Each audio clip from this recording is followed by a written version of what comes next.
Hammer, 25 মিনিটের ঐতিহাসিক সামরিক অভিযান। মধ্যপ্রাচ্যে বুশের মতোই ভুল করলেন ট্রাম্প। ঢাকা 15 আসন ছাড়াও আরেক আসনে প্রার্থী হতে পারেন জামায়াত আমির। আওয়ামী লীগের চেহারা দেখাও পাপ, এমনটাই মন্তব্য করেছেন বিএনপি নেতা আমিনুল হক। এতক্ষণ শুনছিলেন সংবাদ শিরোনাম, এবারে বিস্তারিত।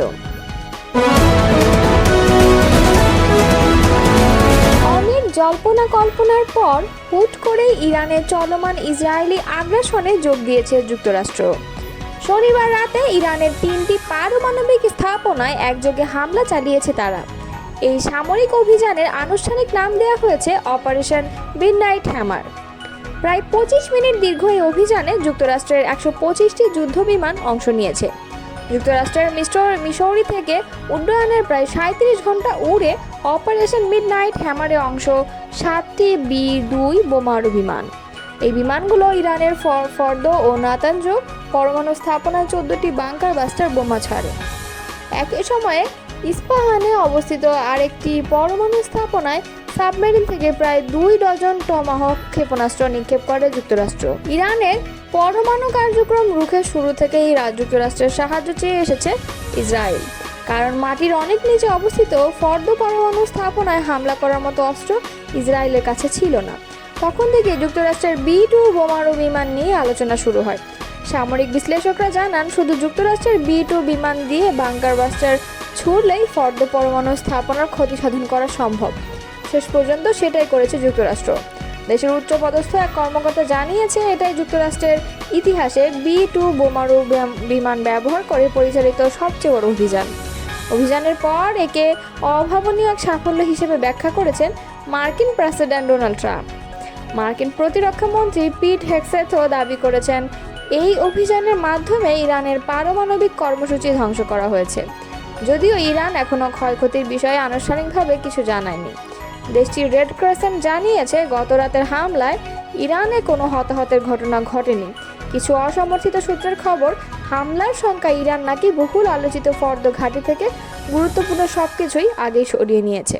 2 দশক আগের কথা, আত্মবিশ্বাস আর আগ্রাসনের বিষাক্ত মিশ্রণে ইরাকের বুকে যুদ্ধ চাপিয়ে দিয়েছিলেন যুক্তরাষ্ট্রের সাবেক প্রেসিডেন্ট জর্জ ডব্লিউ বুশ। সে সময় বলা হয়েছিল এটি হবে একটি ঝটিকা অভিযান, কয়েকদিনের মধ্যে মিশন সম্পন্ন হবে, প্রতিষ্ঠা হবে গণতন্ত্র। কিন্তু বাস্তবে জন্ম নিয়েছিল এক অন্তহীন যুদ্ধ, যা গ্রাস করে নিয়েছিল লাখো মানুষের প্রাণ, ভেঙে পড়েছিল গোটা অঞ্চল। আবার সেই একই পথে চলতে শুরু করেছে মার্কিন প্রেসিডেন্ট ডোনাল্ড ট্রাম্প। একই রকম আত্মবিশ্বাস, একই রকম আগ্রাসী কূটনীতি এবং একই রকম অন্ধত্ব, পাল্টেছে শুধু অভিনেতা। ইরানের বিরুদ্ধে ইসরায়েলের পাশে দাঁড়িয়ে যে সামরিক পদক্ষেপ ট্রাম্প নিয়েছেন, তা শুধু যুক্তরাষ্ট্রের পররাষ্ট্রনীতিকেই নয়, গোটা মধ্যপ্রাচ্যকেই আবারও ঠেলে দিচ্ছে এক অস্থির রক্তাক্ত ভবিষ্যতের দিকে। অথচ বুশের সেই যুদ্ধকে একটি ভয়াবহ ভুল বলে অভিহিত করেছিলেন ট্রাম্প নিজেই। আজ সেই ভুলের পথটাকেই আবার বেছে নিলেন তিনি। দ্য ওয়াশিংটন পোস্ট 2016 সালে ট্রাম্প নির্বাচনী প্রচারে বলেছিলেন, যুক্তরাষ্ট্রের মধ্যপ্রাচ্য যুদ্ধগুলো ছিল ভয়াবহ ভুল। 2020 এবং 24 সালের নির্বাচনী সমাবেশেও তিনি বলেছেন, যুক্তরাষ্ট্র তৃতীয় বিশ্বযুদ্ধ ঠেকাবে এবং বিদেশ নয়, নিজেদের ঘর সংস্কারে মন দেবে। অযথা তিনি এখন যুক্তরাষ্ট্রকে টেনে নিয়ে যাচ্ছেন ইরান ইসরায়েল সংঘাতের মাঝে। বিশ্লেষকদের মতে এর ফলে ট্রাম্প প্রশাসনের কূটনৈতিক অগ্রগতি যেমন ব্যর্থ হতে পারে, তেমনি মধ্যপ্রাচ্যে আরেকটি দীর্ঘমেয়াদী সংঘাত শুরু হওয়ার আশঙ্কা তৈরি হয়েছে, যেটার খেসারত দিতে হবে মার্কিনীদেরও।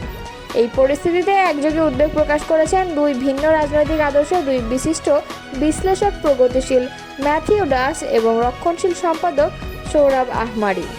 তারা স্পষ্ট করে বলেছেন, যুদ্ধ নয়, এই মুহূর্তে কূটনীতি ও শান্তি আলোচনার পথে গ্রহণ করা উচিত। তারা একে শুধুই রাজনৈতিক ভুল নয়, যুক্তরাষ্ট্রের স্বার্থ বিরোধী একটি আত্মঘাতী সিদ্ধান্ত বলেও আখ্যা দিয়েছেন। এই যুদ্ধকে ঘিরে জনমত ট্রাম্পের বিপক্ষেই। সাম্প্রতিক একটি জরিপে দেখা গেছে, মাত্র 16% আমেরিকান এই যুদ্ধকে সমর্থন করেন। অপরদিকে 60% সরাসরি বিরোধিতা করছেন। এমনকি রিপাবলিকান ভোটারদের মধ্যেও অর্ধেকের বেশি চান যেন যুক্তরাষ্ট্র এই সংঘাতে জড়িয়ে না যায়। আরও কিছু গুরুত্বপূর্ণ হচ্ছে, যুদ্ধবিরোধী এই অবস্থান শুধু প্রগতিশীল দলেই সীমাবদ্ধ নয়। বার্নি স্যান্ডার্স, আলেকজান্দ্রিয়া ওকাসিও-কর্টেজদের পাশাপাশি ট্রাম্পের নিজের সমর্থকরাই যেমন Josh Hawley, Marjorie Taylor Greene, Tucker Carlson, Steve Bannon এবং চার্লি কার্ক স্পষ্টভাবে এর বিরোধিতা করেছেন। পেন্টাগনের কিছু কট্টরপন্থী কর্মকর্তা বলেছেন, ইরানের ফোর্দো পারমাণবিক স্থাপনাগুলোতে হামলা চালিয়ে তারা এক ধাক্কায় ইরানকে দমন করতে পারবে। কিন্তু বিশ্লেষকরা বলছেন এটি ভ্রান্ত ধারণা। এই স্থাপনাটি পাহাড়ের নিচে অবস্থিত এবং এর ধ্বংস কতটা হয়েছে তা নিরূপণ করা হবে অসম্ভব যতক্ষণ না সেখানে সরাসরি পরিদর্শন করা হয়। অন্যদিকে নিশ্চুপ থাকবে না ইরানও। তারা হরমুজ প্রণালী বন্ধ করে দিতে পারে, যেটি দিয়ে বিশ্বের প্রায় 20% তেল সরবরাহ করা হয়। এছাড়া তারা যুক্তরাষ্ট্রের মধ্যপ্রাচ্য ঘাঁটিগুলোর উপর পাল্টা হামলা চালাতে পারে বলে ধারণা করছেন বিশ্লেষকরা। আর যুক্তরাষ্ট্র তখন জবাব দেবে। এই প্রতিক্রিয়া ও পাল্টাপাল্টি আঘাতের ফলে শুরু হবে আরেকটি দীর্ঘমেয়াদী যুদ্ধ। 2003 সালে জর্জ ডব্লিউ বুশ ইরাকে হামলা চালিয়ে যুক্তরাষ্ট্রকে মধ্যপ্রাচ্যের একটি দীর্ঘ ও ব্যয়বহুল যুদ্ধের মধ্যে জড়িয়েছিলেন। উদ্দেশ্য ছিল গণবিধ্বংসী অস্ত্র ধ্বংস এবং শাসক পরিবর্তন। লাখো প্রাণহানি, শরণার্থী সংকট ও গোটা মধ্যপ্রাচ্যের ভঙ্গুরতা ছিল এর পরিণতি। আগামী সংসদ নির্বাচনকে সামনে রেখে রাজনৈতিক দলগুলোর মধ্যে নানা হিসাব নিকাশ চলছে। এরই অংশ হিসেবে প্রধান উপদেষ্টার ঘোষিত সময় ধরেই সব আসনে জাতীয় নির্বাচনের প্রস্তুতি শুরু করেছে বাংলাদেশ জামায়াতে ইসলাম। আগামী নির্বাচনে অংশ নিতে অন্তত 296 আসনে প্রাথমিকভাবে সম্ভাব্য প্রার্থীর তালিকা চূড়ান্ত করেছে দলটি। ধাপে ধাপে আসন ভিত্তিক সম্ভাব্য এসব প্রার্থীর নাম অনানুষ্ঠানিকভাবে ঘোষণা করেছে জামায়াত। আসন্ন নির্বাচনকে সামনে রেখে কেন্দ্র থেকে তৃণমূল পর্যন্ত ব্যস্ত সময় পার করেছেন দলটির নেতাকর্মীরা। ইতিমধ্যে ঘোষিত প্রার্থীরা নিজ নিজ আসনে নির্বাচনী প্রচারণায় অংশ নিয়ে নিজের অবস্থান জানান দিচ্ছেন। এদিকে দলটির আমির ডাক্তার শফিকুর রহমান ঢাকা 15 আসন থেকে আগামী নির্বাচনে লড়তে পারেন বলে জানা গেছে। ইতিমধ্যে এই আসনে নির্বাচনী প্রচারণা চালিয়েছেন জামায়াত আমির। চলতি বছরের 25 এপ্রিল রিকশায় করে নির্বাচনে গণসংযোগ করতে দেখা গেছে ডাক্তার শফিকুর রহমানকে। এর আগে 2018 সালের জাতীয় নির্বাচনেও এই আসনটিতে প্রার্থী হয়েছিলেন ডাক্তার শফিকুর রহমান। অন্যদিকে ঢাকা 15 আসন ছাড়াও জন্মস্থান মৌলভীবাজার 2 আসনে প্রার্থী হতে পারেন জামায়াত আমির। দলীয় বিশ্বস্ত সূত্রে এমনটি জানা গেছে। তবে এই আসনটিতে জামায়াত ইসলামী ইতিমধ্যে মৌলভীবাজার জেলা আমির ইঞ্জিনিয়ার শাহেদ আলীকে প্রার্থী ঘোষণা করলেও দলটির কেন্দ্রীয় আমির ডাক্তার শফিকুর রহমানের বাড়ি কুলাউড়া উপজেলায় হওয়ায় কয়েক দফা সফর করেছেন তিনি। হিন্দু সম্প্রদায় ও চা শ্রমিকদের সঙ্গে মতবিনিময় করেছেন জামায়াত আমির। এছাড়াও তৃণমূল পর্যায়ের বিভিন্ন সমাবেশে ও পথসভায় প্রধান অতিথি হিসেবে অংশ নিয়েছেন। মৌলভীবাজার জেলা জামায়াতের সেক্রেটারি জেনারেল অধ্যক্ষ ইয়ামির আলী যুগান্তরকে জানান, কে কোথায় প্রার্থী হবেন এ সিদ্ধান্ত নেবে দলের নির্বাচনী মনিটরিং বোর্ড।